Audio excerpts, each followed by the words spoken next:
이제 세문안교회를 심우하시는 우리 세문안교회에서 심우하시는 신정우 목사님께서 나오셔서 내 안에 사는 이 그리스도라는 제목으로 하나님의 말씀을 선포하시겠습니다. 나오실 때 이렇게 긴장된 표정으로 계속 보시면 목사님도 긴장하실 수 있으니까 밝은 얼굴로 환영해 주시면 감사하겠습니다. 이제 목사님 나오셔서 하나님의 말씀을 선포하시겠습니다.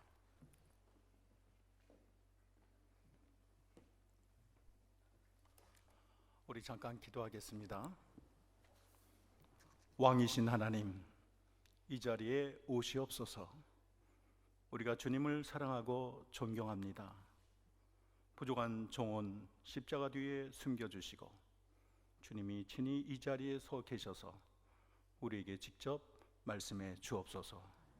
주님을 존경합니다. 예수님의 이름으로 기도합니다. 사랑하는 한영교회 성도 여러분, 우리가 신앙생활을 하면서 우리 기독교 영성의 최고봉을 여러분은 뭐라고 생각하십니까? 여러분, 금같은 믿음일까요? 또 허다한 영혼을 주께로 인도하는 것일까요?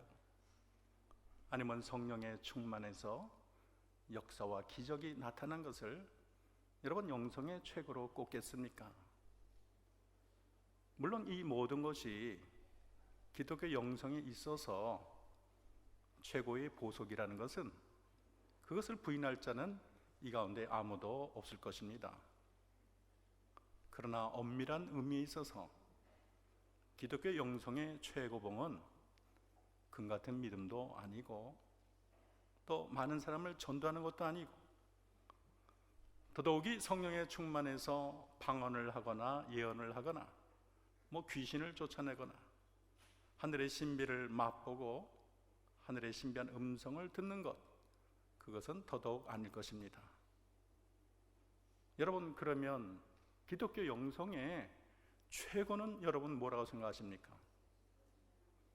그것은 바로 우리가 하나님의 마음을 본받는 것이고 신의 성품에 참여하는 것이고 예수 닮는 것인 줄로 믿습니다. 저는 오랫동안 성경에서 이런 크리스천 영성의 최고봉을 잘 나타내는 구절이 무엇일까 궁금했어요. 그런데 어느 날 한 구절이 제 눈에 확 들어오고 감동을 많이 주었습니다. 그것은 뭐냐면 오늘 읽은 우리 빌립보서 1장 21절, 내게 사는 것이 그리스도니 죽는 것도 유익함이라. 저는 이 말씀을 생각하면서 이 말을 한 사도 바울의 영적 세계가 얼마나 깊고 얼마나 찬란하고 얼마나 그 세계가 웅장한지 감동도 했고요. 나도 어떻게 하면 그런 자세로 살 수 있을까 도전도 받았습니다. 우리가 짧은 한평생 살면서 내 안에 사는 이 그리스도니 죽는 것도 유익함이라 마음속 깊이 하나님께 고백할 수 있다면, 그리고 그 고백에 따라 우리의 삶을 평생 변함없이 갈 수 있다면 그 사람은 진정 영적인 최고봉에 이른 자가 아니겠습니까? 그런데 원래 사도 바울이 처음부터 그런 자는 아니었어요. 사도 바울은 예수 믿는 사람을 성난 이리 마냥 습격해서 감옥에다 집어넣는데 희열을 느끼는 자였습니다. 그것이 하나님의 충성이라고 믿었습니다. 그런데 어느 날 다메섹 도상에서 예수 믿는 사람을 잡으려 갈 때 대낮에 강력한 빛 가운데 예수님이 나타나셔서 사울아 사울아 어찌하여 나를 핍박하느냐, 그 음성을 들었습니다. 여러분, 이 다메섹 사건은 그의 영적인 공원에 떨어진 핵폭탄과 같았어요. 그의 모든 구세계는 와장창 무너지고 말았고 그는 완전히 새 사람이 되고 변화가 되었습니다. 주님의 손이 그를 만졌고 주님의 사랑이 그를 덮었습니다. 그는 하나님의 은혜에 감동을 했어요. 하나님의 사랑에 눈이 멀었어요. 하나님의 사랑에 어쩔 줄을 몰랐어요. 은혜의 물결이 밀려오기 시작하더니 그 물결이 발목을 적시고 무릎을 적시고 온 영혼을 뒤덮는 것입니다. 그러더니 그의 입에서 어느 날 이 세상의 가장 아름다운 선율과 같은 멜로디 같은 은혜의 고백이 나오는데, 살든지 죽든지 내 안에서 그리스도가 존귀케 되게 하려 하나니 이제 내 안에 사는 것은 내가 아니요 오직 그리스도시니 죽는 것도 유익함이라. 얼마나 멋집니까? 오늘 저와 여러분이 이러한 고백의 주인공이 되기를 바라며 이 은혜의 고백 속에 있는 의미를 하나하나 살펴보기를 바랍니다. 첫째로 내 안에 사는 이 그리스도라는 말은요, 내가 죽는 것을 의미합니다. 바울은 갈라디아서 1장 20절에서 내가 그리스도와 함께 십자가에 못 박혀 죽었나니 이제는 내가 사는 것이 아니요 내 안에 그리스도가 사는 것이라 그렇게 고백을 했습니다. 여러분, 그 구절을 보면 우리가 십자가에 못 박히는 사건이 주님이 내 안에 사는 것의 선행 조건으로 나오고 있습니다. 여러분, 우리가 십자가에 못 박혀야 주님이 사는 줄로 믿습니다. 내가 죽어야 주님이 살고 내가 살면 주님이 살 수가 없습니다. 내 안에서 내가 펄펄 살아있으면 우리 주님은 침묵을 지키세요. 내가 세상이 좋다고 마구 달려가면 우리 주님이 점점 점처럼 작아지고 사라지고 마는 것입니다. 그러기에 데살로니가 전서 5장 19절은 너희는 성령을 소멸치 말며 기록하지 않습니까? 여러분, 그런데 문제는요, 우리가 죽는 게 어렵습니다. 어떤 목사님이 은퇴하신 때 이런 고백을 했어요. 내가 평생 목회를 하면서 땅을 팔아 바친 성도도 보았고 집을 팔아 바친 성도도 보았다. 그러나 자기 성질 고쳐 바친 성도는 내가 한 명도 보지 못했다, 그러는 거예요. 약간 우스꽝스럽지만 참 우리가 마음 깊이 새겨야 할 것입니다. 여러분, 성질머리 고치는 게 얼마나 힘든가요? 정말 우리에게 이 찰거머리 같이 달라붙어서 죽을 때까지 우리를 괴롭히고 우리 안에 그리스도가 거하지 못하게 하는 3대 성품이 있어요. 여러분, 뭐라고 생각하십니까? 따라합시다. 첫 번째는 교만, 혈기, 정욕. 네. 우리가 수십 년 믿어도요, 그래서 우리가 집사가 되고 권사가 되고 장로가 되고 목사가 돼도요, 참 우리는 내 안에 자랑이 너무 많아요. 너무나 잘난 맛에 살아요. 남이 안 알아주면 너무 속상해요. 이 박수치는 자리에 나만 쏙 빠지면 얼마나 서운해도 얼마나 너무너무 서운해서 어쩔 줄을 모르는 거예요. 얼마나 우리 안에 교만이 질기고 오래가는지, 교만이라는 것은 우리가 이 세상에서 가장 먼저 입고 가장 나중에 벗는 옷이다, 그렇게 말하고 있습니다. 여러분, 스펄전은 교만에 대해서 이렇게 말을 합니다. 교만이라는 마귀는 우리가 태어날 때 함께 태어나 죽기 1시간 전까지 죽지 않을 것이다. 이 교만이라는 마귀는 우리의 영혼과 너무 깊이 연관되어 있어서 우리가 수의를 입을 때까지는 그놈의 최후에 대한 소식을 듣지 못할 것이다, 그렇게 말을 했어요. 얼마나 교만이 우리에게 끈질기게 붙어있는 존재인지를 우리가 확연히 느끼게 하는 것입니다. 여러분, 그 다음은 혈기인데요, 여러분, 누구나 혈기가 있겠지요. 우리 가운데 혈기가 나는 하나도 없어 라고 말할 사람이 몇 명이나 되겠습니까? 그런데요, 혈기를 부리면 후회하게 됩니다. 혈기 부릴 때는 멋있는데요, 혈기는 뒤끝이 안 좋습니다. 혈기를 부리면 자기 인격이 무너지고 상대방 마음을 몹시 상처를 입히고 평화가 깨지게 되는 것입니다. 특히 마음에 참 이렇게 분노 조절이 안 되는 사람이 있어요. 그래서 툭 하면 폭발하는 사람이 있어요. 저희 청년 중에도 그걸 모르고 결혼을 했는데 결혼하고 나서 그의 일상적인 성격이란 걸 알고서 얼마나 눈물을 흘리면서 결혼을 힘들어하는지 모르겠습니다. 여러분, 내 안에 사는 이가 그리스도인데 분노의 늑대들만 우글거리면 그 삶이 얼마나 피폐하고 삭막하겠습니까? 우리가 분노 폭발할 때 말 조심해야 됩니다. 10년, 20년 얘기 다 끄집어내서 우리는 쏟아버릴 때가 있어요. 부부싸움 할 때 보면은요, 나 당신과 결혼한 거 너무 후회된다. 당신 그거밖에 못하냐? 당신에게 나는 실망했다. 여러분, 이런 얘기는 우리가 죽을 때까지 해서는 안 되는 말이에요.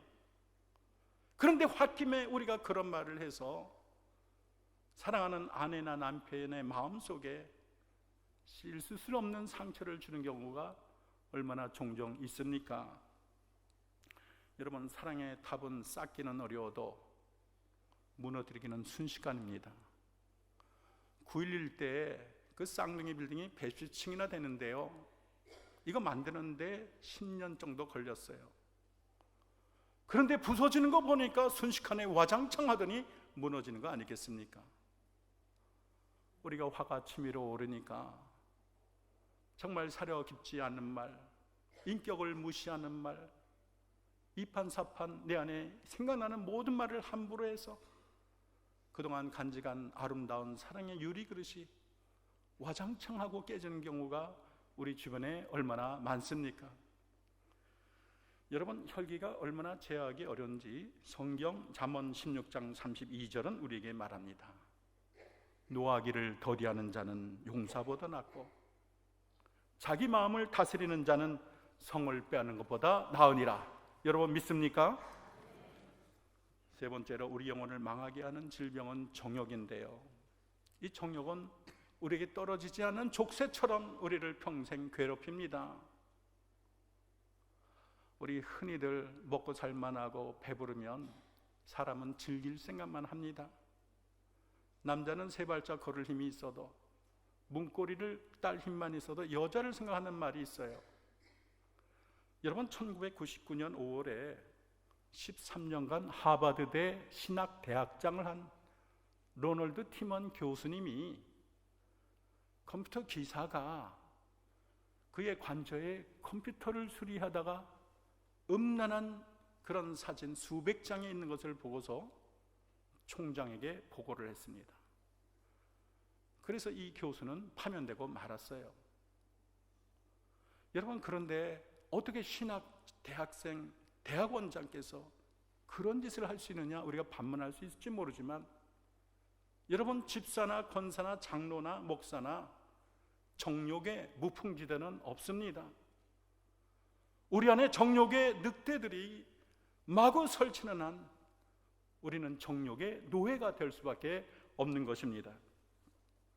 여러분, 교만, 혈기, 정욕, 이 모든 것들로부터 여러분은 자유롭습니까? 우리의 마음이 문제가 아니겠어요? 여러분, 예레미야 17장 90절은 이렇게 말합니다. 만물보다 거짓되고 심히 부패한 것이 마음이라. 능히 누가 이를 능히 알려마는 나 여호와는 심장을 살피며 패부를 시험하느니라. 여러분, 내가 죽어야 될 줄로 믿습니다. 내 교만이 죽고 혈기가 죽고 정욕이 죽어야 하지 않겠습니까? 여러분, 그런데 하나님께서 가끔 우리를 테스트하는 거 아십니까? 우리 아들이 정말 죽었는지, 우리 딸이 정말 죽었는지, 아직 펄펄 살아있는지 테스트할 때마다 우리는 얼마나 종종 넘어집니까? 알고 보니 우리가 죽은 게 아니고요, 죽은 척 한 거예요. 그래서 누군가 우리를 툭 치면 우리 안에 우리 못된 자가 화들짝 일어나는 거 아니겠습니까? 여러분, 점잖은 사람이 화나면 더 무섭다는 말이 있지 않습니까?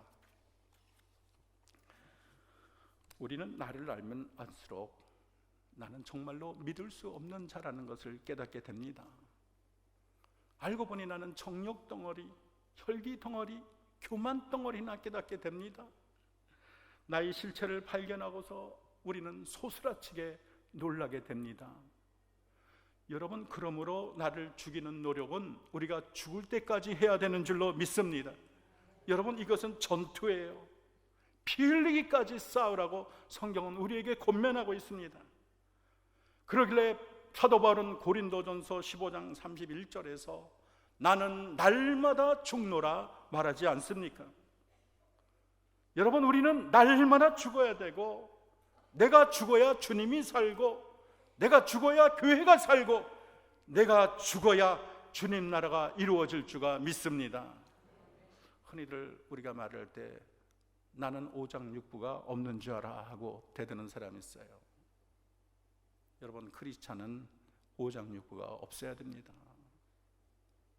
우리의 배를 열면 오직 그리스도와 십자가만이 나타나야 될 줄로 믿습니다.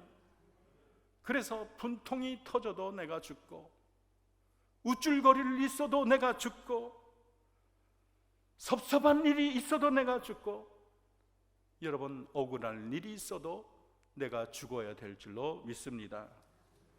두 번째는요, 내 안에 사는 이 그리스도라는 말은 우리가 그리스도를 갈망하는 것을 말합니다. 우리가 누구나 겪는 일이지만 이 사랑에 빠지면요, 그 사람이 자꾸 눈에 밟혀요. 처음에는 그 사람이 저 멀리 있었는데 점점 내게 다가와요. 그러니 어느 날 살면서 내 마음속에 들어옵니다. 그러더니 잠시 머물다가 내 마음을 꽉 채워요. 그러면 하루 종일 그 사람이 생각이 납니다. 그래서 그립고 보고 싶고, 그렇게 많이 대화를 했지만 또 계속 대화를 하고 싶고, 앉아도 그 사람의 생각이 나도, 좀 일어나도 그 사람 생각이 납니다. 얼마나 그 사람과의 대화가 좋은지 우리들의 이야기는 끝이 없어라, 그런 말도 있지 않습니까? 여러분, 마찬가지로 주님이 내 안에 거하시게 되면 우리는 주님 생각이 가득하고, 주님이 보고 싶고, 주님이 그립고, 주님께 기도하는 게 그렇게 꿀마실 수가 없는 것입니다. 그런데 말로는 내 안에 사는 이 그리스도니 하고 찬양까지 하고 날마다 하면서 하루 종일 그리스도가 생각도 나지 않고 그립지도 않고 기도할 생각도 없다면, 여러분, 그 말이 우리를 진실로 받아들일 수 있을까요? 시편의 73편 25절에 아삽은 이렇게 말을 했어요. 하늘에서는 주의 누가 있으리요? 땅에는 주밖에 내가 사모하리 없나이다. 얼마나 멋져요. 이 아삽의 고백이 우리의 고백이 되기를 바랍니다. 중세 유명한 신학자 토마스 아퀴나스는요, 그가 얼마나 하나님께 기도했는지 하나님이 물었어요. 너희 소원이 무엇이냐? 내게 말하라.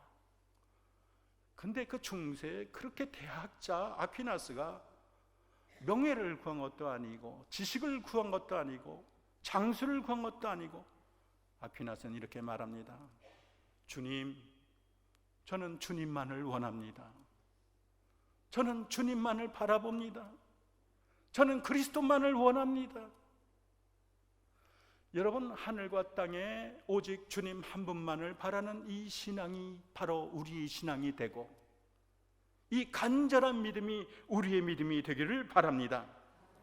여러분, 하나님을 갈망하는 일은요, 있어도 그만 없어도 그만이 아니에요. 우리는 날마다 하나님을 그리워하고 영원히 주님을 그리워해야 됩니다. 왜 그렇습니까? 우리는 주님의 은혜 없이는 한순간도 살 수가 없어요. 주님은 이 세상 누구보다도 나를 잘 알잖아요. 우리 주님은 이 세상 누구보다도 나를 사랑하잖아요. 우리 주님은 나를 이 세상 누구보다도 최고로 여기는 분이 아닙니까? 여러분, 주님에 대한 갈망은 천국 가는 날까지 계속되어야 될 줄로 믿습니다. 맥스 루카도라는 사람이 이렇게 말을 했어요. 하나님이 냉장고를 가지고 있다면 당신 사진이 거기에 있을 것입니다. 하나님이 지갑이 있다면 당신 사진이 그 지갑 안에 있을 것입니다. 하나님은 당신에게 매일 아침 햇님을 보여주시고 봄마다 꽃을 보내주십니다. 우리 하나님은 온 우주 어디서나 거할 수 있지만 바로 당신 안에 거하기로 마음먹었습니다. 명심하십시오. 하나님은 당신에게 푹 빠져 있습니다. 하나님은 당신에게 고통 없는 날을, 슬픔 없는 웃음을, 비를 동반하지 않는 햇살을 약속하진 않습니다. 그러나 당신에게 하루를 견딜 힘을, 눈물에 대한 위안을, 앞날을 열어줄 빛을 주님은 당신에게 허락하십니다. 여러분, 이 세상에서 나를 가장 아끼시고 사랑하시는 그 주님이, 이 세상에서 가장 멋지고 아름다우신 주님이 내 안에 있는데 우리가 이 세상에 무엇을 바라보겠습니까? 여러분, 진정 그리스도를 갈망하십니까? 하루에도 수십 번 주님이 생각나십니까? 길을 가도 벤치에 앉아도 아침에 일어나서 잠잘 때까지 삼라만상에 주님의 얼굴이 어려 있습니까? 여러분, 그리스도를 갈망하는 일은 내일로, 다음 달로, 내년으로, 10년 뒤로 미룰 일이 아닌 것입니다. 우리가 하나님을 갈망하는 일은 지금 당장 해야 될 줄로 믿습니다. 그리스도에 대한 우리의 갈망은 영원하고, 그리스도를 가까이 하면 할수록 그분은 놀라운 분이시고, 그리스도를 가까이 하면 할수록 우리는 그의 선하심과 아름다움에 매료당하는 것입니다. 여러분, 그리스도라는 광산은 무한합니다. 어떤 천문학자가 만환경으로 봤더니 별 전체가 보석이라는 거예요.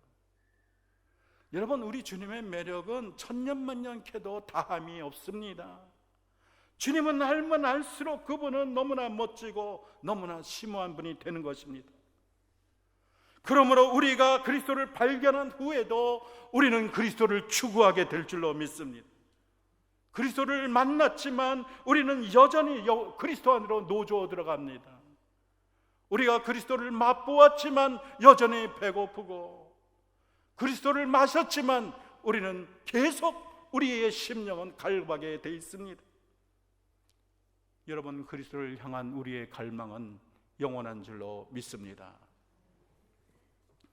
세 번째는요, 내 안에 그리스도가 사는다고 하는 말은 그리스도가 내 삶의 이유와 목적이 되는 것을 말합니다. 오늘 본문이요, 어떻게 보면 이해가 안 가요. 왜냐하면 내 안에 사는 것이 그리스도니 죽는 것도 유익함이라. 내 안에 사는 것 그리스도 너무 멋지게 나가다 갑자기 왜 죽는 게 유익하다 이런 말이 나올까 참 이해가 안 간다는 사람도 많아요. 근데 여기서 바울이 죽는 것도 유익하다는 말은 내가 삶을 포기하겠다, 너무 힘들어서 확 죽어버릴까 이런 뜻이 아닙니다.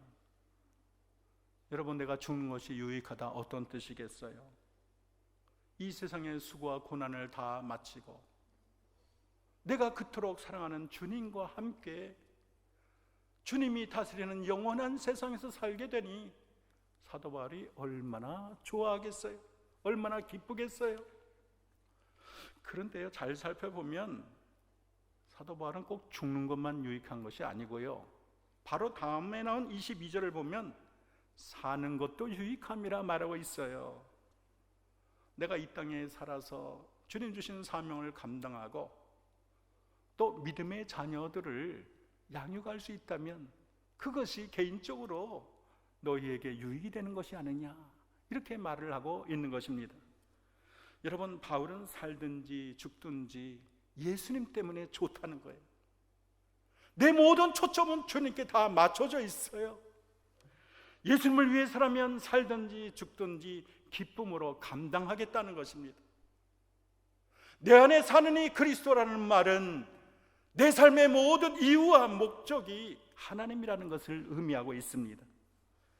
사도 바울은 로마서 14장 8절에 우리가 살아도 주를 위하여, 죽어도 주를 위하여 죽나니 그러므로 사나 죽으나 우리가 주의 것이로다 말하지 않습니까?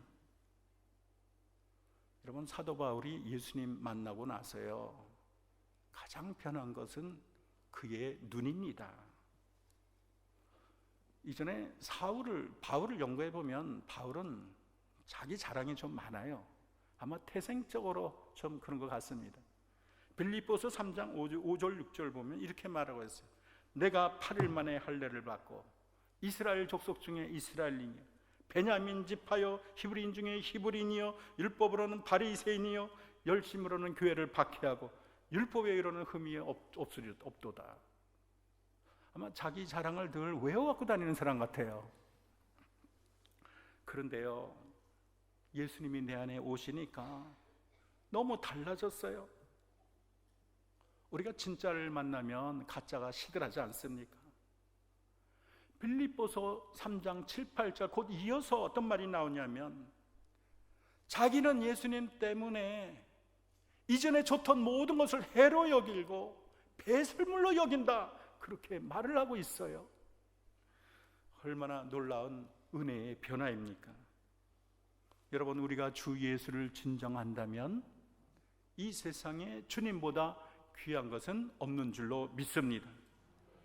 아무리 금덩어리를 산처럼 쌓아놔도, 이 세상의 부귀 영화 즐거움이 세상 사람들 눈에는 황홀하게 보여도 바울에게는 주님의 그 어떤 것도 눈에 차지가 않는 것입니다. 여러분은 어떻습니까? 아직도 내게 자랑할 게 너무 많습니까? 장롱에 깊이 숨겨놓은 통장이나 보물들이 아직 눈에 아른거립니까? 아직도 사람 만나면 은근하게 자기 재산, 자기 집, 자기 차, 자기 경력, 왕년의 나를 들먹이면서 자랑하고 싶어서 어쩔 줄을 모릅니까? 그리고 내가 하는 대부분의 이야기의 결론은 자기 자랑으로 끝납니까? 여러분, 다 쓸데없습니다. 세상의 모든 것은 먼지 잡는 것 같이 다 허망합니다. 여러분, 영원한 분은 주님 한 분이시여 우리는 주님 한 분만으로 만족하기를 바랍니다. 마지막으로, 내 안에 사는 이 그리스도라는 말은 주님이 나를 다스리고 통치하는 것을 말합니다. 우리가 신앙생활을 할 때 참 이기적일 때가 많아요. 말로는 주님을 따라 생명까지 바친다고 하면서 내가 운전석에 앉고 주님은 조수석으로 밀어볼 때가 많습니다. 내게 초점을 둘 때가 너무 많아요. 한마디로 내가 잘난 게 문제입니다. 여러분, 내가 너무 잘나고 내 자아가 너무 세면 주님이 나를 다스릴 수가 없어요. 내가 펄펄 뛰고 내 주장이 강하면 우리 주님이 야, 나는 너랑 일하는 거 너무 힘들어 죽겠다, 그렇게 말을 하는 것입니다. 심지어 일부 못된 종은 주님을 섬기는 것이 아니라 주님을 이용해서 자기의 행복이나 만족이나 평안이나 영광을 취하고 있습니다. 내게 맡겨진 양들이야 병들어 죽든 말든, 내 사명이 제대로 되든 말든, 교회가 상처받아 쓰러지든 말든 자기 배만 채우는 것입니다. 주님이 더 이상 섬김의 대상이 아니고 이용의 대상으로 바뀌는 것입니다. 토마스 아 캠피스는 주님 나를 바칩니다는 글에서 이렇게 말을 합니다. 오늘 우리의 현실은 그리스도를 이용해 자기 이름을 내려는 사람이 너무 많다. 그러나 그리스도를 위해서 이름도 없이 빛도 없이 섬기는 사람은 극히 적다.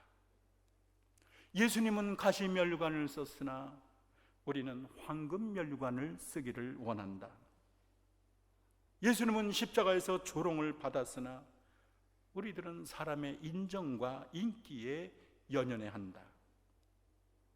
오늘의 기독교는 십자가 없는 기독교가 될 위험에 처해져 있다. 여러분, 가시 면류관 대신에 황금 면류관을 씁니까? 십자가 없는 기독교가 요즘 우리 앞에 너무 많습니까? 이 지적은 오늘 순수한 본질에서 한참 벗어난 오늘날의 교회, 기독교에 대해서 매서운 경종을 울리는 말이 아닐까요? 시편 기자는 시편 145편 1절 2절에서 왕이신 하나님 나의 하나님이여 내가 주를 높이고 영원히 주의 이름을 송축하리이다. 내가 날마다 주를 송축하며 내가 영원히 주의 이름을 송축하리이다. 시편 기자는 하루라도 하나님이 나의 왕 되심을 잊지 않겠다고 합니다. 하나님은 날마다 영원한 왕으로 섬기겠다는 충성을 표현하고 있습니다.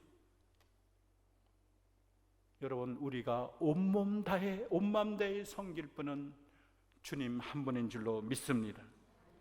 온 우주를 다 돌아봐도 영원한 찬송받기에 합당하신 분은 오직 나의 왕, 나의 하나님밖에 없는 줄로 믿습니다.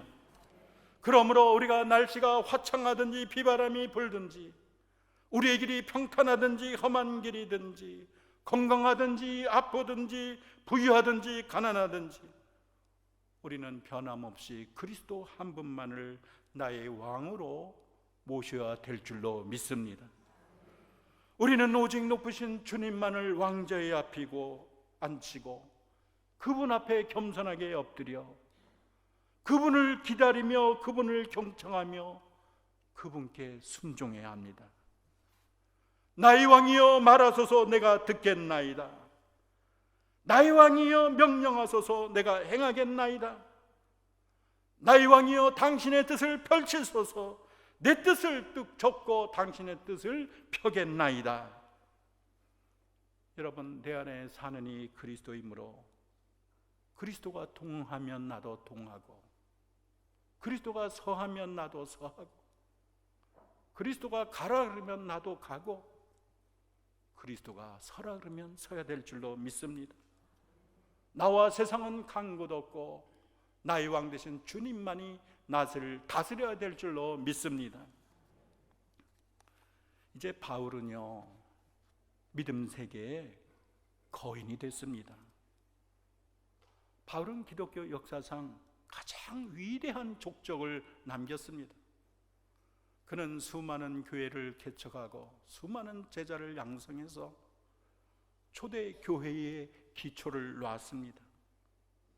그의 서신은요, 성경을, 신학 성서를 구성했고요, 그의 신학은 기독교의 기초 교리를 제공했습니다.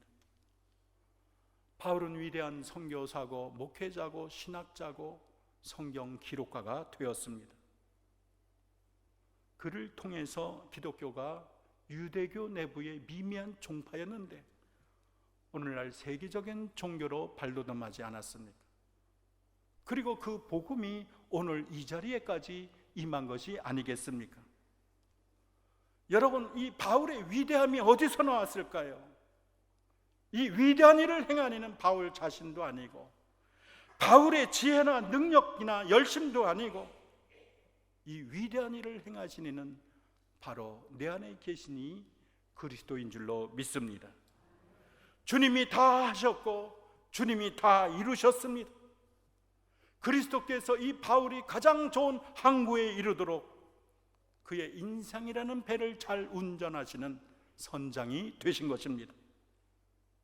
내가 죽었더니 주님이 사셨고 주님이 나를 다스리시니 만사가 오케이가 된 것입니다. 여러분의 삶은 어떻습니까? 내가 죽었습니까? 내 안에 주님이 사셨습니까? 그 주님이 나를 다스리십니까? 주님이 내 삶의 이유와 목적이라고 여러분 고백할 수 있습니까? 주님이 나의 왕, 나의 노래, 나의 기쁨이라고 여러분 진실로 주님 앞에 고할 수가 있습니까? 요즘의 상과들 골짜기가 오색 단풍으로 굉장히 아름답게 물들었습니다. 부디 우리의 삶 전체가 내 안에 사는 이 그리스도라는 은혜의 단풍으로 우리 주님 보실 때에 곱고 아름답게 물들기를 기도합니다. 기도하겠습니다. 참 좋으신 나의 하나님, 오늘 내